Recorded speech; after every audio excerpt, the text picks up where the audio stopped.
Welcome in, everyone, to the First Call podcast, TGIF to everyone. Jeff Siegel, Jeremy Plonk from First Bet and Express Bet. We handicap 8 stakes races over the course of the weekend. And, Jeff, we had our pick of many to go to this weekend. Santa Anita Derby Day, Wood Memorial Day in New York, opening weekend at Keeneland, Bluegrass, of course, the feature on Saturday. We probably could have done 16 stakes races this weekend. Easily, but we chose the most important races, the grade ones. Some of these will have short prices, but these races are significant, not only in terms of the sport, but in terms of the gambling opportunities. I'm not dead sold on some of the favorites that are running, and I think we got a chance to make some money with these stakes races around the country. So we'll dive in and see what we can do. Opening day at Keeneland, right about the time our podcast premieres and streams. Good luck to those of you playing Keeneland today on opening day. I've got some full card analysis at Keeneland.com if you want to check that out. Frank Caruli's got his late pick 4 set up for opening day at Keeneland in the blog section at expressbet.com and at news.first.com. So check out Frank's picks for opening day at Keeneland as well. Just going to give you a little opening day bonus. We threw some Friday action here on the schedule. So for the benefit of those of you on YouTube, you check out the schedule here and watching on Twitter. For those of you listening on our traditional audio channels, thanks for listening in once again. Here is the schedule of races we will have on this weekend's podcast.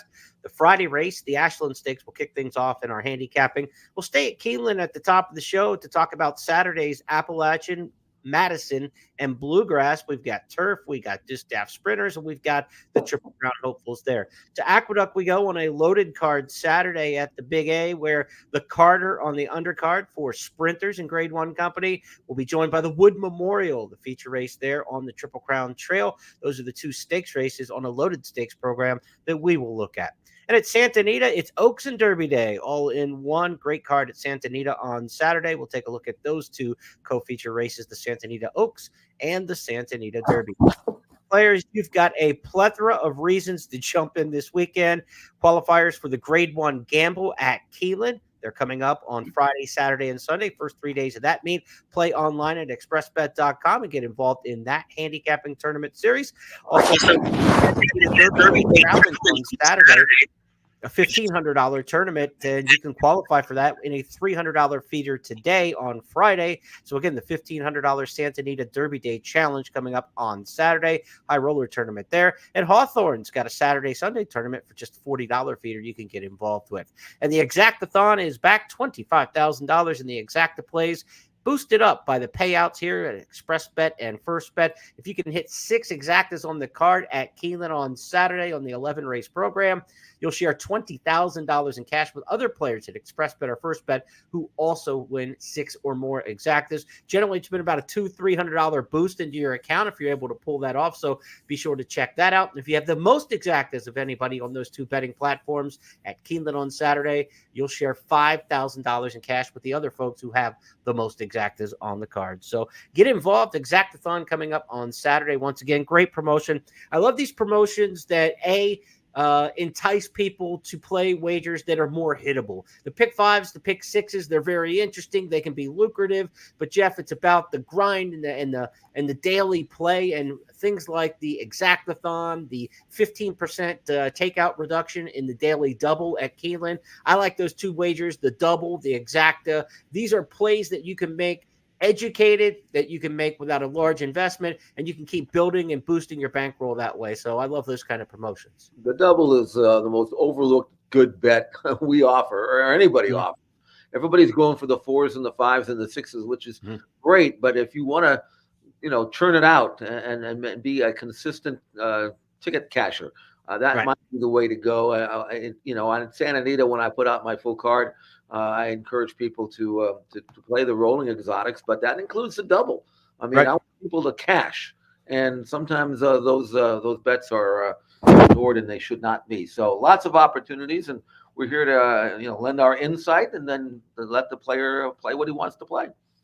And I'll tell you, we've got some other special wagers around the country this weekend. There's a Big Three Pick Three. That goes with the three major Triple Crown prep races coming up on Saturday. That's a $3 minimum bet with an 18% takeout. Aqueduct, Keeneland, and Santa Anita teaming up with that one. So the Big Three Pick Three. Jeff and I will handicap all three of those races in this podcast. So be sure to stick around for that. And also in the Coast to Coast Pick 5, we've got a lot to talk about there this weekend, where Saturday's Coast to Coast Pick 5 has got a lineup of Santa Anita heavy racing, including the Santa Anita Derby. Here are the 5 races that will go in Saturday's Coast to Coast Pick 5. Race number 3 at Santa Anita, just about 4 o'clock Eastern. Race 8 from Gulfstream. Then the final 3 will also be from Santa Anita, races 7, 9, and 10, including the Santa Anita Derby. So races 3, 7, 9, 10 from Santa Anita. 1 race from Gulfstream on Saturday, that being race 8, part of the Coast to Coast Pick 5. And that Coast to Coast Pick 5, I mean, this is why people like to play the multi-race bets. The average pool size over $220,000 this season. The average payout in the Coast to Coast Pick 5, the dollar wager, has been over $14,000. And it was announced this week that they are going to extend the Coast to Coast Pick 5. You know, the championship meet is over at Gulfstream now. The Coast to Coast Pick 5 may have been thought to have gone away at the end of the championship meet. Not so fast. They're going to continue it through June 16th, through the end of the meet, the spring meet at Santa Anita. So Coast to Coast Pick 5s continue Saturday and Sunday each week. And Jeff, this Sunday's Coast to Coast Pick 5 is going to be a big one because there's $100,000 from first that's going to be seeded into that pool on Sunday. So it's like the Coast to Coast Pick 5 on Sunday starts with $100,000 carryover, and it's not your money they're playing for. It's first racing's money in that Coast to Coast Pick 5. So I don't have a graphic for the races, but if you want to handicap ahead, folks, here are the races for Sunday's Coast to Coast Pick 5 with that seeded pool. Santa Anita 3579, Santa Anita 3579, Gulfstream race 9. So again, it'll be a 4 Santa Anita, 1 Gulfstream race in that Sunday Coast to Coast Pick 5. Okay, Jeff Siegel, we've talked about all the different places to wager and wagers that are out there. There's a Kentucky Derby future wager that closes Saturday at 4 o'clock as well. No shortage of places and races to bet on this weekend. Let's find out which horses we're going to bet on. Let's start off with Friday's Ashland Stakes at Keeneland. This will be our first handicapping chore on the podcast for the week. The Ashland Stakes is just a little bit chaotic. 4 20-1 winners in the last 6 or 7 years of this race. Do we expect something a little crazy to happen in the Ashland Stakes, or are we looking for something a little closer to form? We have the rematched 1, 2, 3 finishers from last year's Breeders' Cup Juvenile Fillies in this one, including just FYI. Are we going to keep it close to the vest, or are we going to just rip the Band-Aid off? Well, I tell you what, I'm looking at the horses coming back, like just FYI. Candide, who ran very well to be third, beaten 3/4 of a length in that race.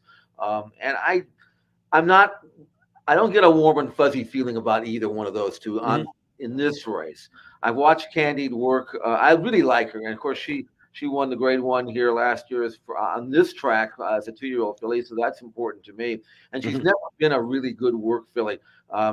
But I just don't. I've watched her works on video at XBTV, and she just does nothing for me. And maybe she's just one of these very lazy fillies and will outrun herself as she did last year. But I want to take a wait and see attitude with her. And then just FYI, I mean her pattern is not healthy at all. I don't think she's fit. I mean, maybe she is, but based on what I could see, I think she's going to need one.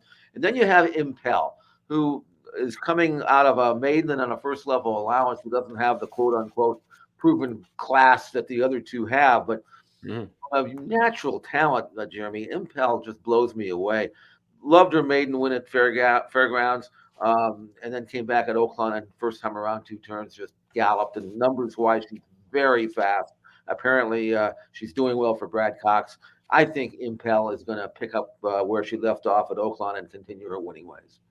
Let's take a look back at her race at Oaklawn when she stretched up to win that one. Matt Dinnerman on the mic. Around the forward turn, Hayek drops anchor. Impel, without being asked, takes the lead. Marisol Sugar on the outside right there. Tanya Showers 3 wide up into third. She's sent along now, and pun intended, in fourth in an all-out drive. Down the lane, let's see what Impel's got. Switches leads by a length and a half. Now it's 2. Now it's 2.5. Now it's 3. Impel going away. Marisol Sugar, Tanya Showers, pun intended, across the track, battling for minor awards. Impel, the daughter of Quality Road, takes to the route game, and there will be bigger and better things for her. Impel, Romp. Bigger and better starts in the Ashland this afternoon on Friday for Impel. We talked about last year's champion 2-year-old filly, Just FYI, the winner of the Breeders' Cup Juvenile Fillies.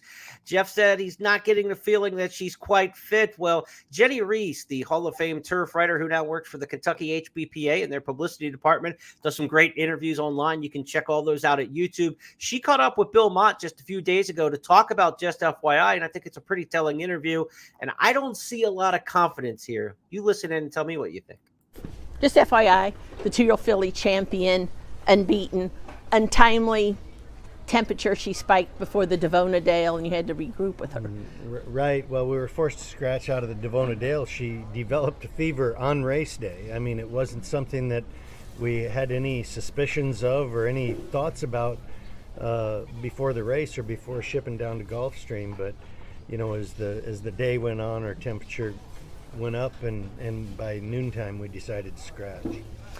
And did you immediately start thinking about the Ashland, or were you thinking about we already know about those things. I mean, we know what races are available and what the options are, and but number one, you hope that, you know, she gets over the virus that she had, and you know, we were lucky enough to get her back actually on track in a week's time.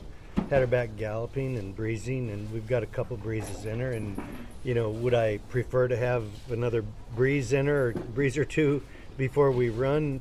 Probably, ideally. But if you're working backwards from the Kentucky Oaks and you have any visions of that in your mind, you know, you've got to go ahead and get a race in her. So we think she's doing well, and we're going to run on Saturday. You know, I think the main thing is, you know, naturally we'd love to win the race, but we do need to get a race in her before we think about the Kentucky Oaks. Physically, has she changed much from 2 to 3? Well, she was a big scopy filly at 2, and she's probably grown a little. I look at her every day, so I probably don't see it as much as somebody that hasn't seen her. But yes, I think she's grown. I think she's stretched out a little bit and filled out some. Listening between the lines and between the words like if, got to, need, working backwards. These are not projecting forward kind of things. So I think that enthusiasm should be tempered for gambling on Just FYI today. If she runs well in the Ashland, she's something else, right, Jeff? I mean, the cards are stacked against her to run well in this particular start. If she does so, she's going to do it on remarkable talent. Well, and the other thing that you have to look at is that even if you thought Just FYI was ready to run the race of her life, and everything had gone well, she'd breezed like a champion, she's still rather significantly behind Impel in terms of speed figures. I mean, Impel is way faster anyway.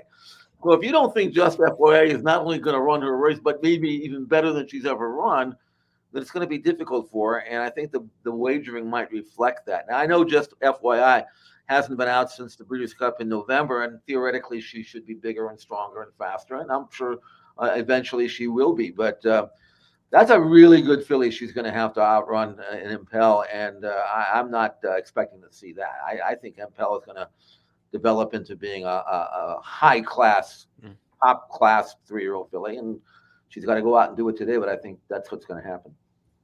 If this Ashland Stakes goes off the rails like it has so many times in recent years with a crazy long shot, 30-1 morning line, number 2 standout sensation will be the one who ends up in the winner's circle if it's to be. I know she's a former maiden claimer. I know she's never run in a stakes race, but if you question her class, I just asked you to look back 2 starts ago.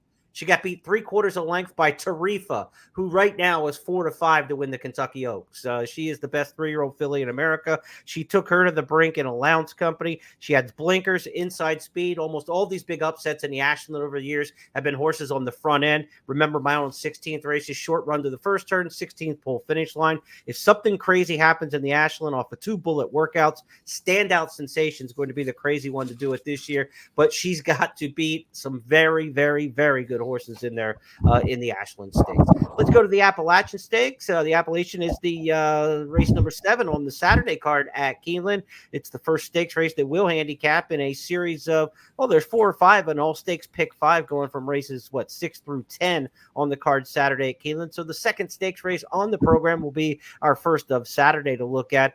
This is the Appalachian Stakes at a mile on the turf. These are 3-year-old fillies. Trader Mark Cassie's had a lot of success in this race, winning it 3 times in the last 8 years. He's got a couple in here. He's got Dancing and Dixie drawn well in the 3-hole, and he's got Pounce towards the outside coming in from Gulfstream Park. Pounce is coming off a nice race last time out. We're going to go back to Pete Aiello's call at Gulfstream Park to give you a chance to see the Here Comes the Bride, won by Pounce late.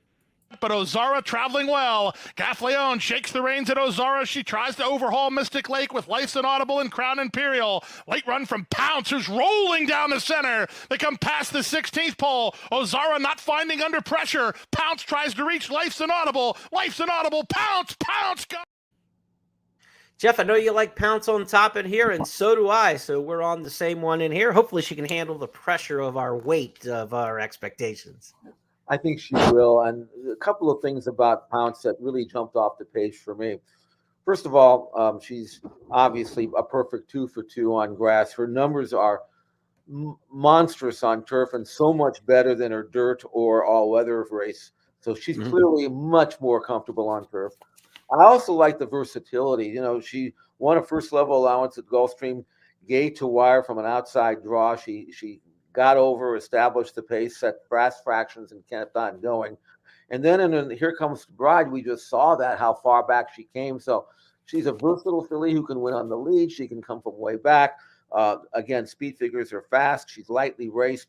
I just think she's an exceptional turf filly. And 3-1 in the morning line, I think that's a fair price. But I just don't see any. I mean, there's some nice fillies in here. Don't get me wrong. I mean, it's a good race. It's a legitimate race at Keeneland, but I think Pounce is going to continue her winning ways and prove how much better she is on grass than she is on any other surface and continue to win. And I look for another major effort and a winning effort from Pounce. We talk about the profile of the previous stakes, the Ashland, where upsets have been the norm. This has been a very formful race, the Appalachian, over the years. Favorites 8 of the last 17, and only one winner over 6-1 in the last 17 years. So this is a race where the good horses usually bring their game. They're expected to run well, and they should. I know the one pull side with Slim is a filly you liked last time in the Florida Oaks. She really looked good visually winning that race on a synthetic at Gulfstream prior. She's got the rail again, should be forwardly placed under Brian Hernandez. I give her a shot here. If you're looking for the exacta plays here on Saturday at Keeneland, that exactathon that we're talking about, Pounce on top. And I think pull side with Slim, the one to give some consideration in there.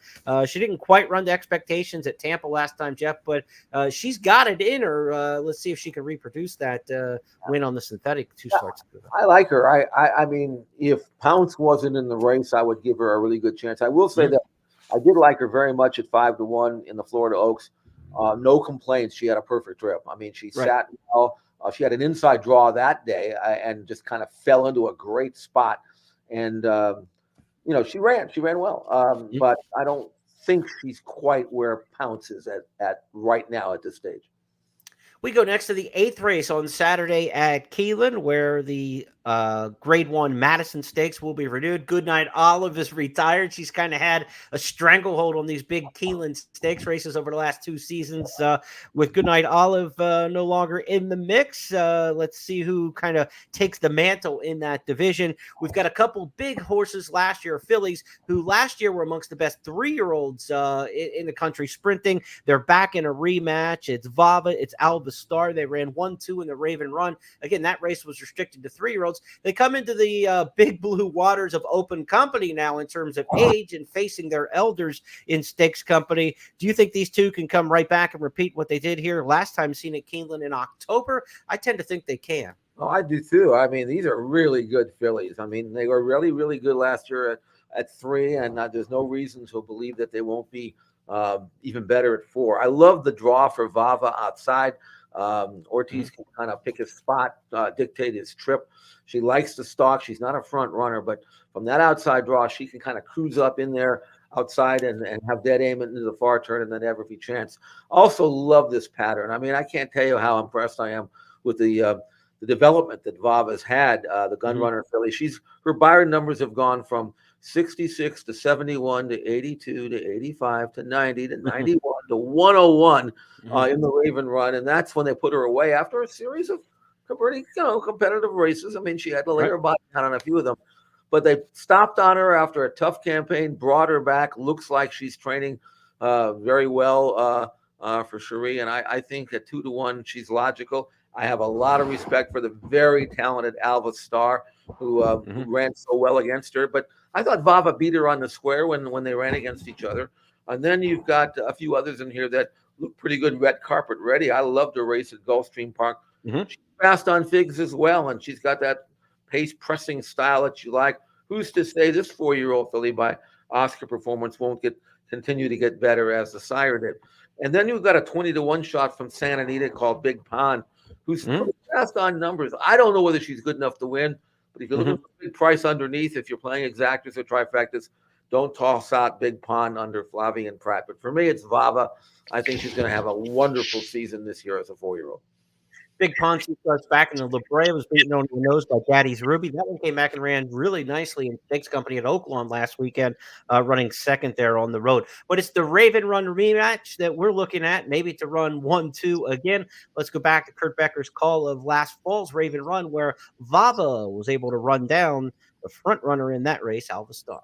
To the top of the stretch. She's fifth. Lily Poo is in sixth, and Apple Picker last. They turn for home. Alva Star, the leader. Vava comes to the outside, and then Dazzling Blue out in the center of the track is in third. Here comes Vava trying to chase down Alva Star, and the battle is on, moving by the eighth pole. Alva Star maintains the lead by a length. Vava's there in second. Alva Star, Vava still trying, still there on the outside. Final furlong of the Lexus Raven Run. Vava right alongside of Alva Star. It is Vava, John Velasquez, to win the Lexus Raven Run by a half length over Alva Star.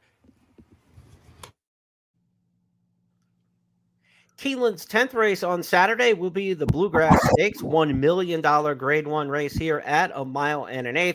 Obviously a big prep towards the Triple Crown Series. One of those enigmas that it's been since Strike the Gold in 1991 that a Bluegrass winner went on to win the Kentucky Derby. We've seen some horses out of the Bluegrass have success in the Triple Crown Series since then. And of course, Street Sense won the Kentucky Derby in 2007 after being beaten in the Bluegrass Stakes. But Jeff, this is one of the deeper additions of the Bluegrass when you talk about top line contenders for this year's Kentucky Derby. You've got Dornoch, you've got Sierra Leone in there, you've got Just a Touch, a filly or a colt that I know that you've got a lot of interest in this particular spot. So very good field for the Bluegrass Stakes, one of the better ones we've seen on the trail this year. I'm interested to see if Sierra Leone can build on what he did in the Risen Star. I love the colt in terms of his potential in longer races like the Derby and the Preakness and the Belmont. This is not going to be an easy task for him from an outside draw at Keeneland.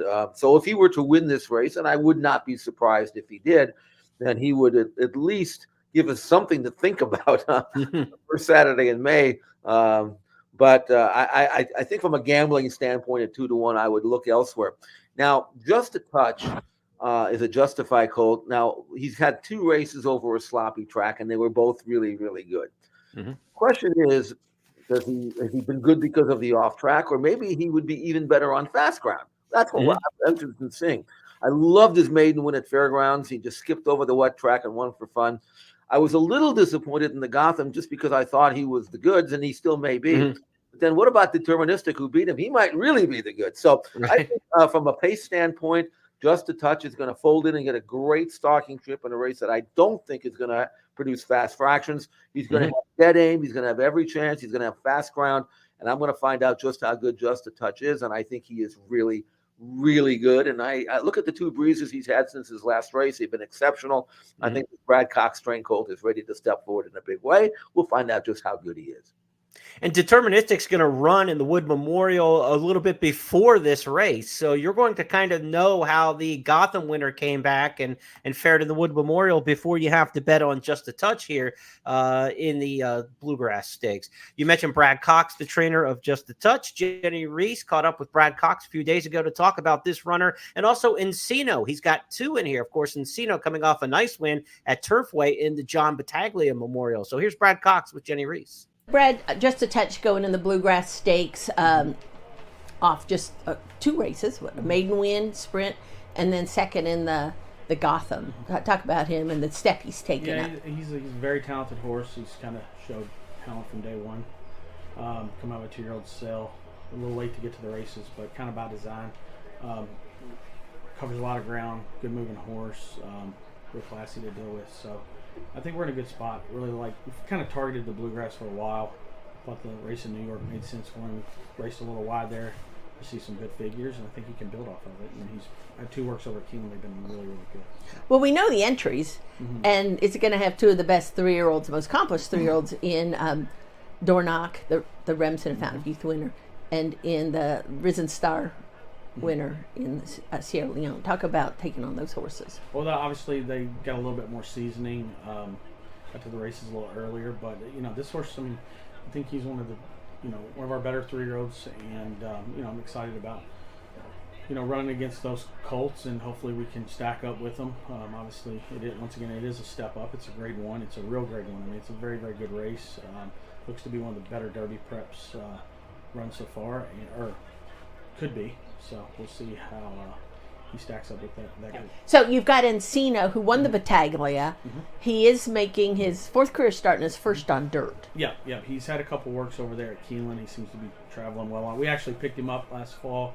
He went directly to Turfway, so we didn't have any experience with him on the dirt, but he had trained on the dirt prior to coming to us and trained well enough. So, like I said, he's had 2 moves over there at Keeneland. He handled it fine. You never really know. Obviously, he is drawn outside. He did draw outside in the Battaglia as well, and he's able to overcome that. But he's a horse that definitely improved over the last few months, and seems to be getting better than just with training and racing and moving forward. So he's bred to get the distance and handle the dirt. We'll see if he can. Why was he at Turfway? That's just where he started. He started. He was in Lexington training at Thoroughbred Training Center, and he shipped to us, and that's where It just made sense. Yeah, it made sense, and got him going, and he did nothing wrong on the synthetic, so we didn't change anything. And we're going to give him an opportunity on dirt. We've had several horses start on the synthetic. Idiomatic started on the synthetic and transferred over to the dirt. So, just because they run well on one surface doesn't mean they're married to it, and they have to stay there. So if he turns out like Idiomatic, it'll be quite a campaign for Encino. I did like his race, though, in the Battaglia when he ran down Epic Ride, who's back in this race as well. Epic Ride, a very talented 3-year-old at Turfway. I think he's got some distance limitations. The 1 1/8 for Epic Ride, probably not going to be his best trip, but Encino was able to run him down last time.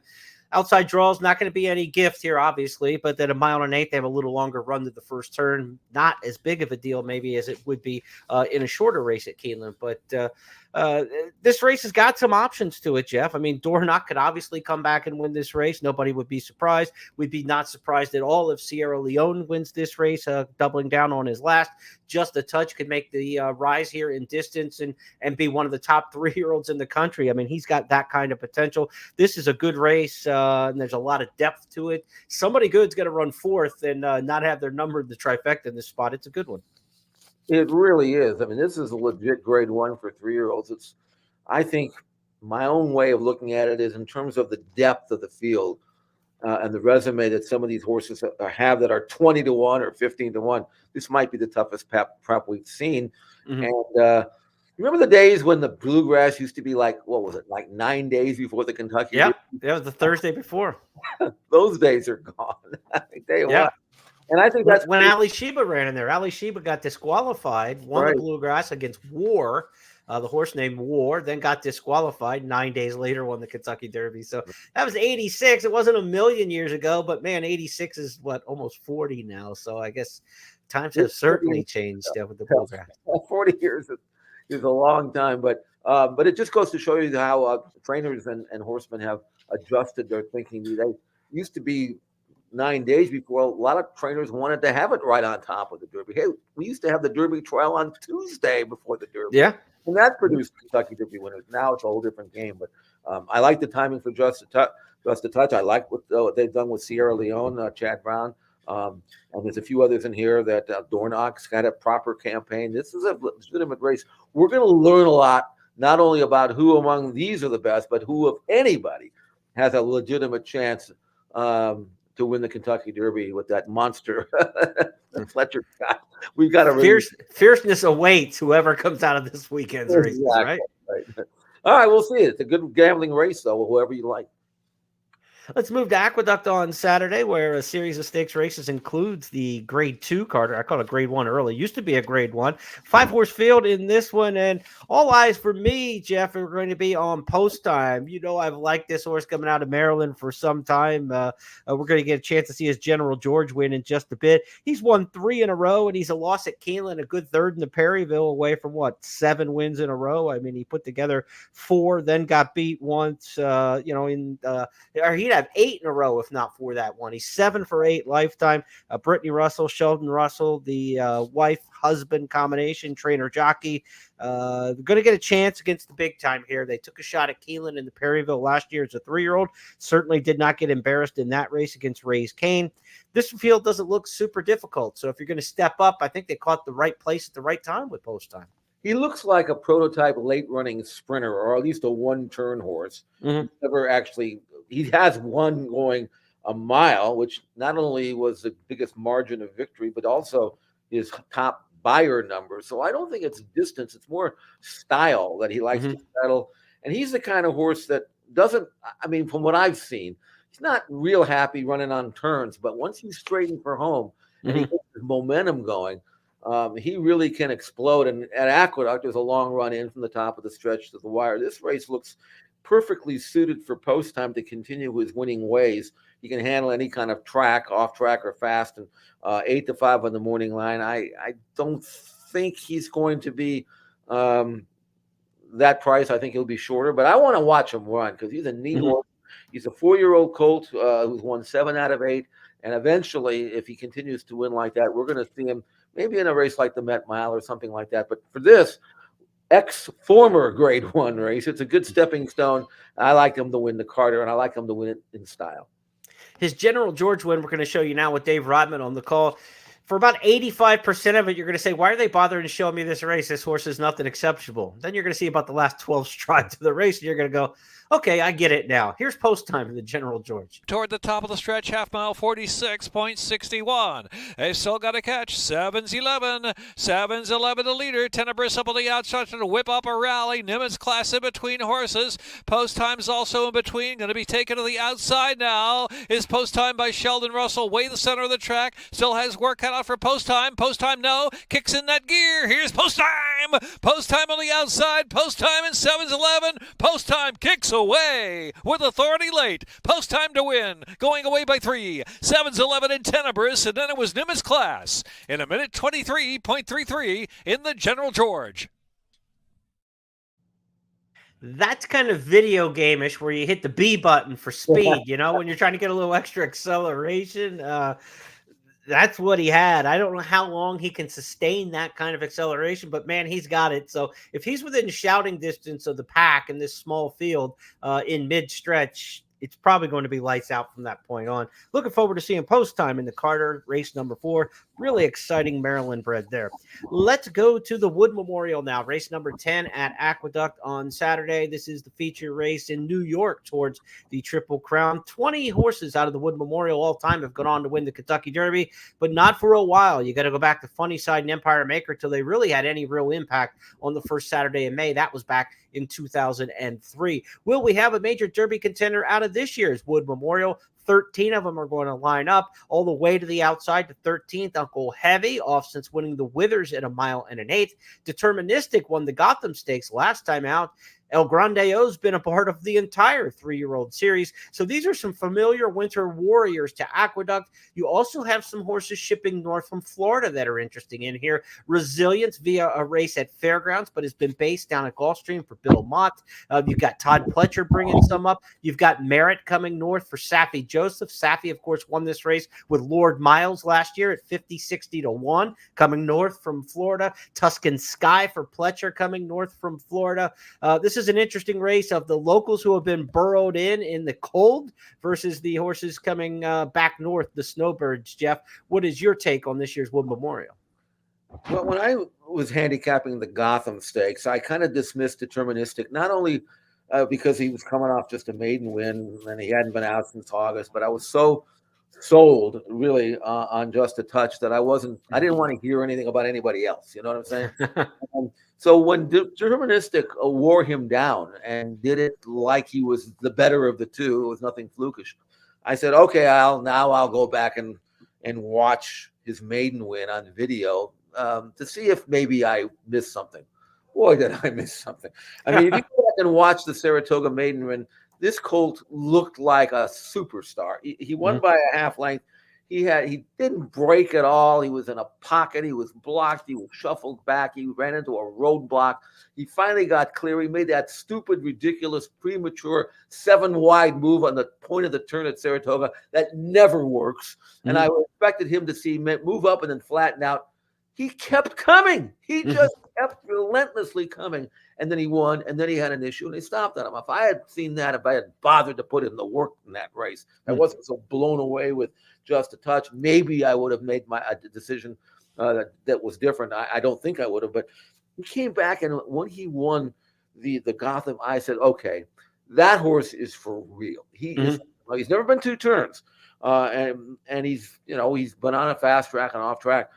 But I'm telling you, on pure natural God-given talent, I don't think Deterministic has to take a back seat to just about anybody in this field, and I think he's going to show it. Now, is he a gamble at 7-5? Not really, probably, but boy, I'm over the top with this colt. I think Christophe Lamont's got himself not only the winner of the Wood Memorial, but I think he's got a chance to win some serious races this summer. We'll see. High praise. Let's go back and watch that Gotham in the slot. Head as they reach the top of the stretch, 46-3 for the half-mile time, 1:10-4 for 3/4. El Grandeo has got the lead in the Gotham. It's El Grandeo out in the center of the racetrack. Maximus Meridius is battling on, chasing his Deterministic in between horses. El Grandeo, but here comes Deterministic in full gear down towards the inside and takes the lead. It's Deterministic who's in front, is up by a length and a half. Just a touch into second. Deterministic wins the Gotham. Deterministic over Just a Touch. Then came El Grandeo in 1:36.37 seconds.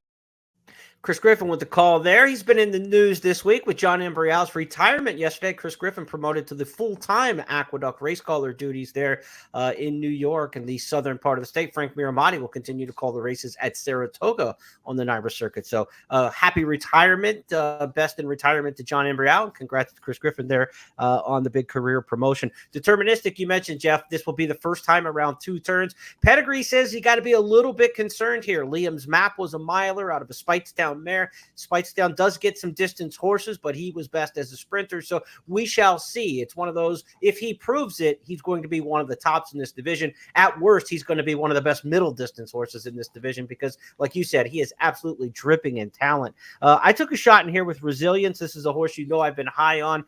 Just to love the pedigree in here.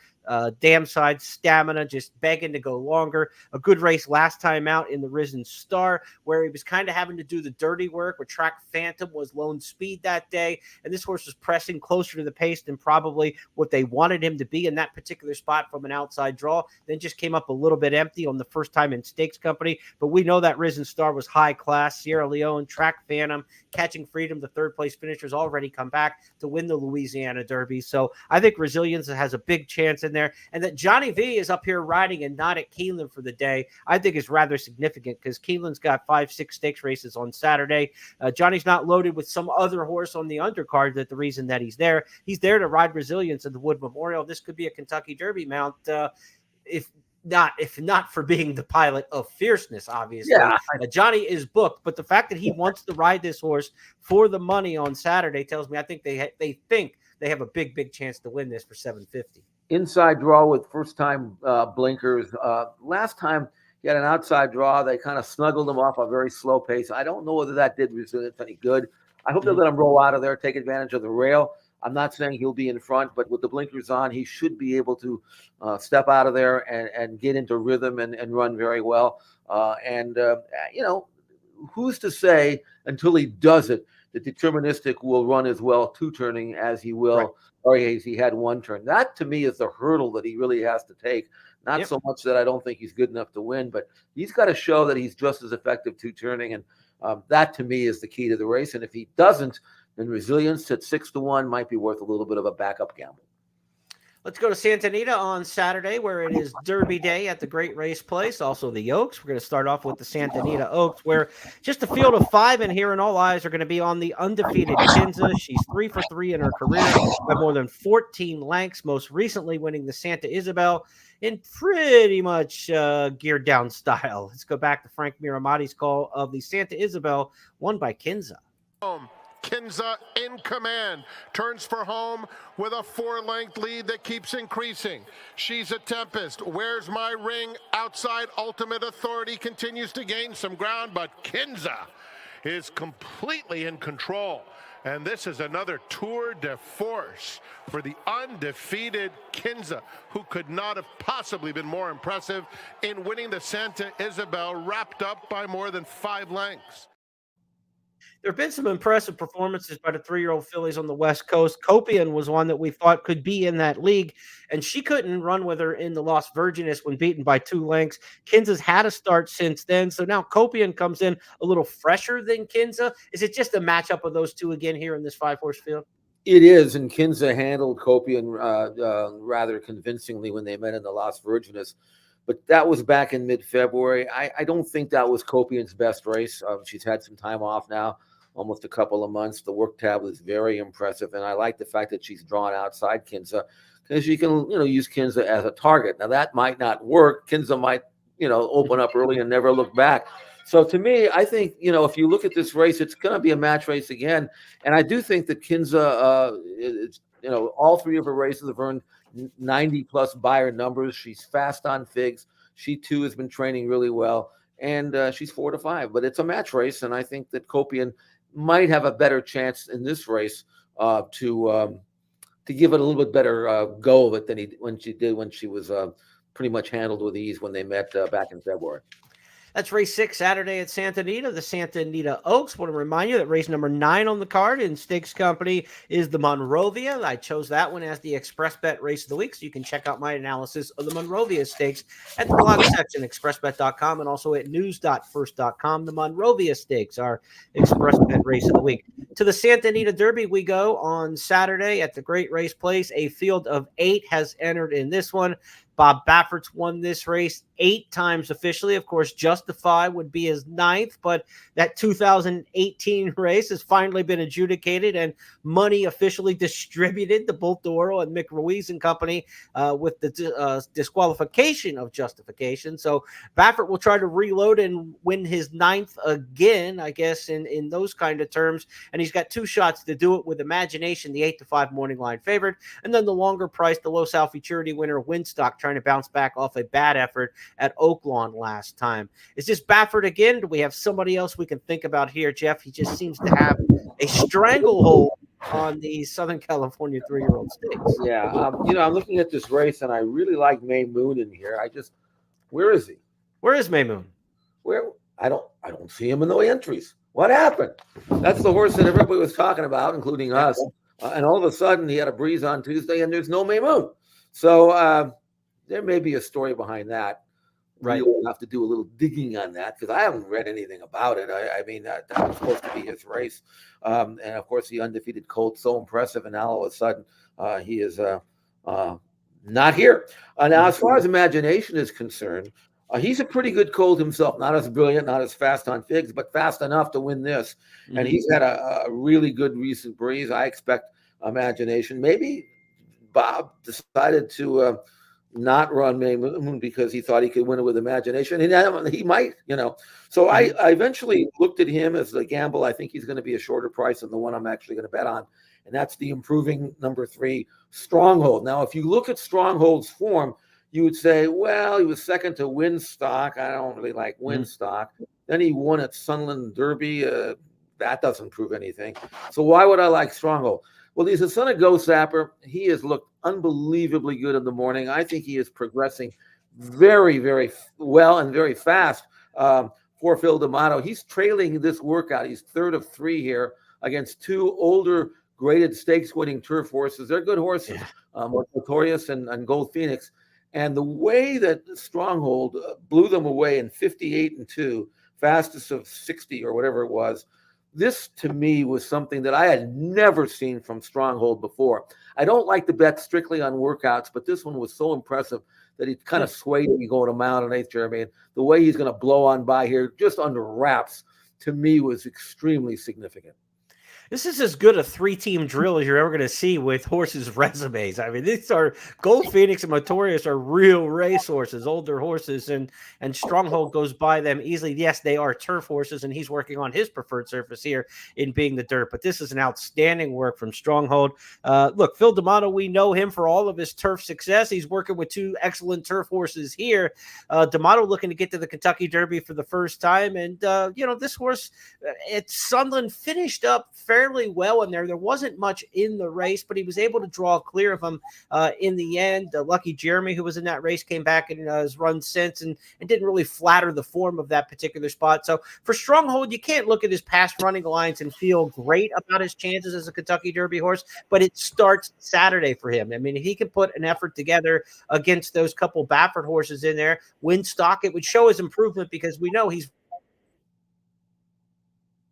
run head-to-head with Winstock. If he's suddenly 6, 8, 10 lengths better than Winstock now, that's a sign that he's moving the right direction. And if he can beat Imagination, that's a very quality 3-year-old. I mean, Imagination obviously won't be in the Kentucky Derby, but he's a legitimate Preakness type contender in here. Same connections that had National Treasure run fourth in this race and then came back and won the Preakness. So, like, Imagination feels like National Treasure, and he could very well be a horse that you're talking about on Preakness Day. So, if Stronghold can beat him on Saturday, he shows that he belongs in the top 10 or so of the division and heads to Kentucky as a legitimate runner. I mean, there's nothing wrong with his resume. 5 starts, 5 exacta finishes. He just needs to beat somebody good, and this is his really main chance to do it.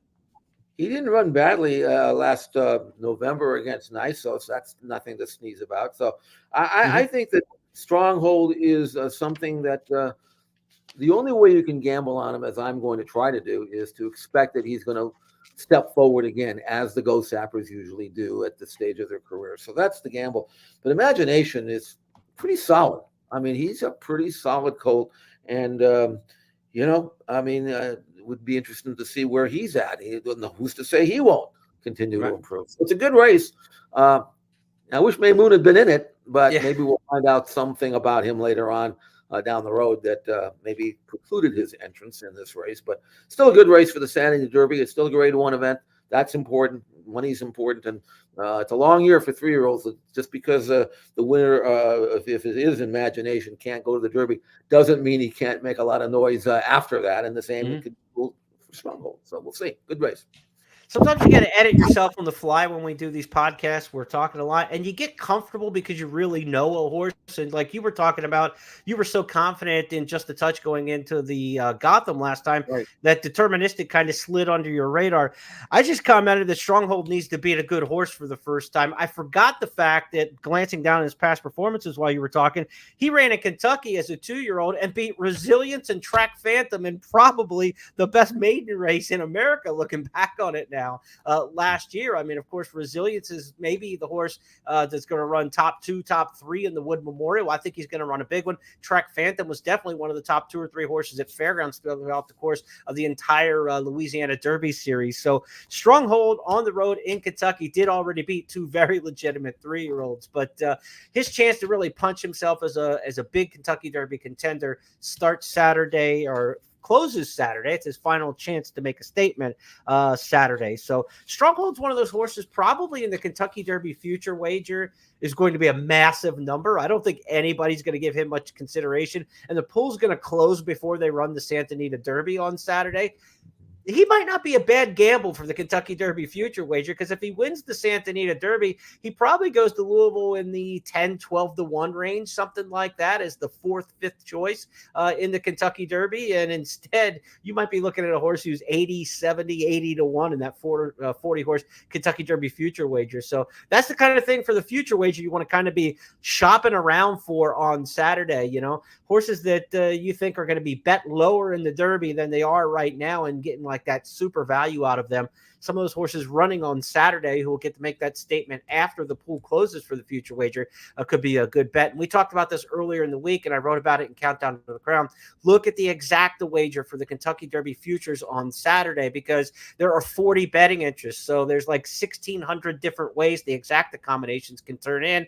And when you get to the Kentucky Derby, that reduces way down to less than 400 combinations in the exactas. Yeah. So you're going to get a really good payoff if you like a horse in the Kentucky Derby future wager this weekend.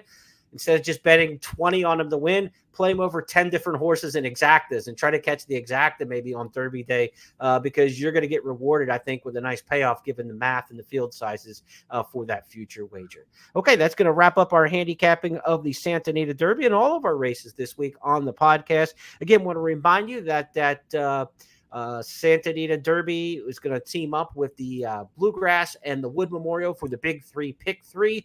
That race sequence will be offered on Saturday. Aqueduct, the host track on that one. 18% takeout, $3 minimum wager, Big Three Pick 3. And then on Saturday, Coast to Coast Pick 5 lines up this way, beginning at Santa Anita in race number 3 and ending with the Santa Anita Derby. And then Sunday's Coast to Coast Pick 5 will have that $100,000 seeded pool to it. Jeff, a lot to go over. We've got Keeneland live racing about to start as this podcast rolls. So it's going to be a great Friday and a great weekend of racing. And you and I get to wrap it all up on Tuesday when we meet again. I tell you, this is a rare week or a rare time where usually you have these 3 important prep races for the Derby, and 1 or 2 of them are really significant. The third one, well, even whoever wins, not really that good. But this race, these 3 races, all have legitimate, potentially top-class runners in them. And this is going to be fun and good gambling, I think. And can't wait for the weekend on not only locally here where I am at Santa Anita, but around the country in the Midwest and in the East as well. Great racing ahead. All right. We'll see you on Tuesday for the It's Official podcast, or on the It's Official podcast, when we review everything that happened over the course of the week. And I can't keep it straight. There's so much going on. Have a great weekend, everybody. We'll talk to you Tuesday.